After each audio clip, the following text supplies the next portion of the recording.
गुरु प्यारी साध संगत जी, आप सभी को प्यार भरी राधा स्वामी जी। प्यारी साध संगत जी, चलिए हम अपने माँ ग्रंथ को कंटिन्यू करते हैं। और आज का अपना शीर्षक है, एक मेरे मास्टर ने ही मेरी शरण ले रखी है। प्यारी साध संगत जी, शरणागृत जब हो गया तुझको बंदे चिंता क्या, तब भी तुझको चिंता व्यापे तो धोखा है शरणागृत ना।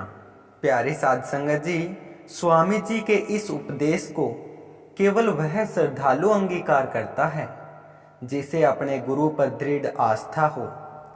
गुरु से प्रेम करने का दावा तो हर कोई करता है, परंतु वास्तविकता में ऐसा कोई दुर्लभ गुरुमुख ही होता है जो अपने गुरु पर अचल विश्वास रखता है। जिसे भी ऐसा विश्वास प्राप्त होता है उसकी समस्त चिंताएं और समस्याएं स्वतः अदृश्य हो जाती हैं। और क्यों ऐसा होता है? क्योंकि वह अपने गुरु को परमात्मा की साक्षात प्रतीति मानता है, और जिसको परमात्मा ही मिल गया हो उसका तो सब कुछ ही संपन्न हो जाता है। जिसमें ऐसा अद्भुत भाव प्रकट हो जाता है वह मस्त हो जाता है। वह अपने जीवन की प्रत्येक घटना को गुरु की अनुपम प्रसाद की भांति अनुभव करता है। सुख आए तो भी वह इसे गुरु की कृपा मानता है, और दुख को भी वह गुरु की विशेष दात मानता है। ऐसे गुरुमुख को अपने जीवन में प्रतिष्ठित हर घटना गुरु की अनुपम लीला प्रतीत होती है, क्योंकि उसे पूर्ण विश्वास है कि जब गुरु उसके पास है तो उसकी जीवन यात्रा की बागडोर पूरी तरह से गुरु के हाथ में है। इसी से वह निर्भीक और निश्चिंत हो जाता है। इसी अद्भुत अवस्था को फकीरी कहते हैं, जिसे सिख गुरुओं ने मालिक के भाणे में रहना कहा। प्यारी साध संगत जी, कुछ ऐसा ही गुरु के प्रति विश्वास हुजूर साहब के रोम रोम में स्पष्ट रूप से परिलक्षित होता था। उनका अत्यधिक समर्पण भाव तो खुद बड़े महाराज जी को भी अचंभित कर देता था। प्यारी साध संगत जी, एक बार की बात है, हुजूर साहब ने अपने युवा सुपुत्र भाई नरेश जी को एक सुंदर मोटरसाइकिल खरीद कर दी थी। उस समय भाई नरेश जी दिनोद गांव से भिवानी शहर के एक प्रमुख स्कूल में पढ़ाई करने जाया करते थे। एक दिन सवेरे 4 बजे भाई नरेश जी मोटरसाइकिल पर सवार होकर भिवानी के अपने परिजनों के घर को प्रस्थित हुए, क्योंकि उन्हें स्कूल जल्दी पहुंचना था। हालांकि वे आमतौर पर दोपहर में ही घर वापस आ जाते थे, परंतु उस विशेष दिन उन्हें वापसी में विलंब हुआ। उस समय मोबाइल फोन का चलन नहीं था, और इसी कारण सूचना नहीं मिल पाने पर इतनी देर हो जाने की वजह से परिवार वालों को भाई नरेश की चिंता होने लगी। जब शाम का समय आया तो परिवार ने आश्रम में सेवा कर रहे हुजूर साहब को भाई नरेश के भिवानी से अभी तक नहीं पहुंचने की सूचना दी। जब घर वालों का संदेश हुजूर साहब तक पहुंचा तब वे बड़े महाराज जी के पास बैठे थे। उन्हें सूचित किया गया कि भाई नरेश सुबह मोटरसाइकिल पर निकले थे और वे अब तक घर वापस नहीं आए थे। हुजूर साहब ने इस सूचना को शांतिपूर्वक सुना और बड़े ही संयमित स्वर में घर के रिश्तेदारों को कहा, चिंता की कोई जरूरत नहीं है। नरेश ने हाल ही में मोटरसाइकिल चलाना सीखा है। हो सकता है उसकी मोटरसाइकिल रास्ते में खराब हो गई हो और उसे वह ठीक कराने में समय लग रहा हो। आप घर जाओ, वह जल्दी आ जाएगा। जैसे ही वह घर पहुंचे मुझे सूचित कर देना, अन्यथा मैं थोड़ी देर बाद अपने कार्य समाप्त करके घर आऊंगा। बड़े महाराज जी पास ही में बैठकर इस वार्तालाप को सुन रहे थे और फिर उन्होंने हुजूर साहब की तरफ देखा। उन्होंने पाया कि हुजूर साहब के माथे पर एक छोटी सी सिकन भी नहीं है।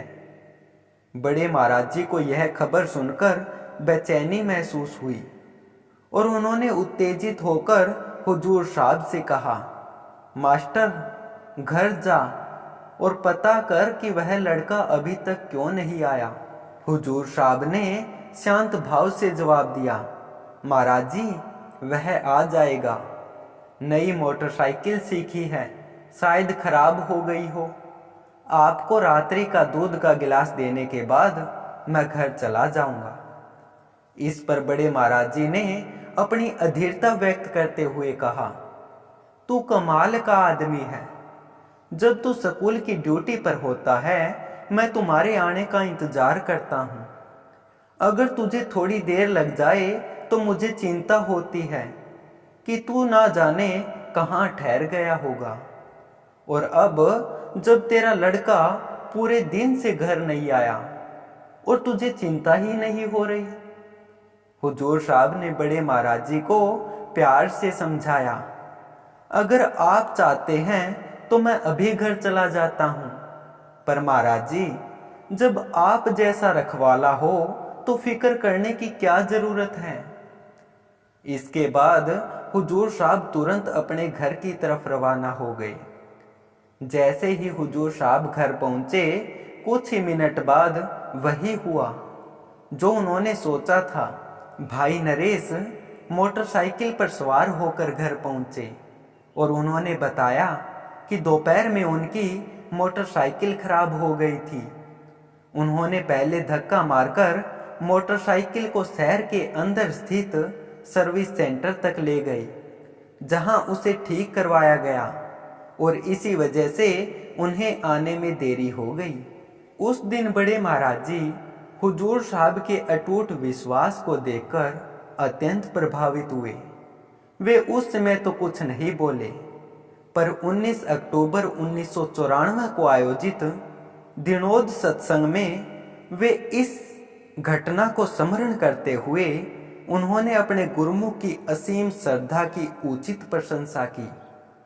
अपने गुरुमुख के अद्भुत विश्वास की स्तुति करते हुए हुजूर साहब के विश्वास को एक ओर रखकर और पूरी संगत के भाव को दूसरी ओर मौलिक तुलना की।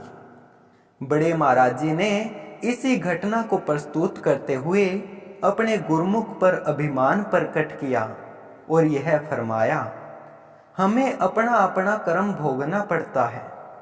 आप प्रश्न उठा सकते हैं कि क्या शरण लेने वाले को भी अपने कर्म भोगने पड़ते हैं? मैं कहता हूं नहीं, शरण लेने वाले को अपने कर्म नहीं भोगने पड़ते, उसका कर्म तो सतगुरु काट देता है। पर तुमने शरण ले ही नहीं रखी है। मुझे तो कोई भी शरण लेने वाला नहीं दिखता। मैं तो ये जानता हूं कि बस मेरे मास्टर ने ही मेरी शरण ले रखी है। एक दिन इनके घरवाले मेरे पास आए और बोले कि लड़का सुबह 4 बजे चला था और अभी तक घर नहीं पहुंचा है। मैं सोच गया कि ये लोग कह रहे थे कि इसने शरण ले रखी है आपकी। मैं तो चाहे चला गया, पर ये मास्टर उदास नहीं हुआ, ना इसने चक्कर काटे। मैं बोला कि चलो पता तो चला कि तू गुरुमुख है, इसलिए मैं आप लोगों को बताता हूँ कि आप कहते हैं कि शरण में रखिए, दादू साहब इसी को कहते हैं कि चरणों में रखना। मैं कहता हूँ कि चरणों में तो तुम 10 सेकंड भी नहीं रह सकते, छलांग मार जाओगे। प्यारी साध संगत जी, उस अद्भुत 20 वर्षीय अवधि में जब जब बड़े महाराज जी ने हुजूर साहब को परखा, तब तब हुजूर साहब ने गुरमुखता की कसौटी पर न केवल खरे उतरे, बल्कि हर बार उन्होंने अपनी गुरमुखता की पूर्णता का प्रमाण दिया। प्यारी साध संगत जी, कल फिर यहीं से हम अपने माँ ग्रंथ को कंटिन्यू करेंगे। तब तक आप सभी को प्यार भरी राधा स्वामी जी।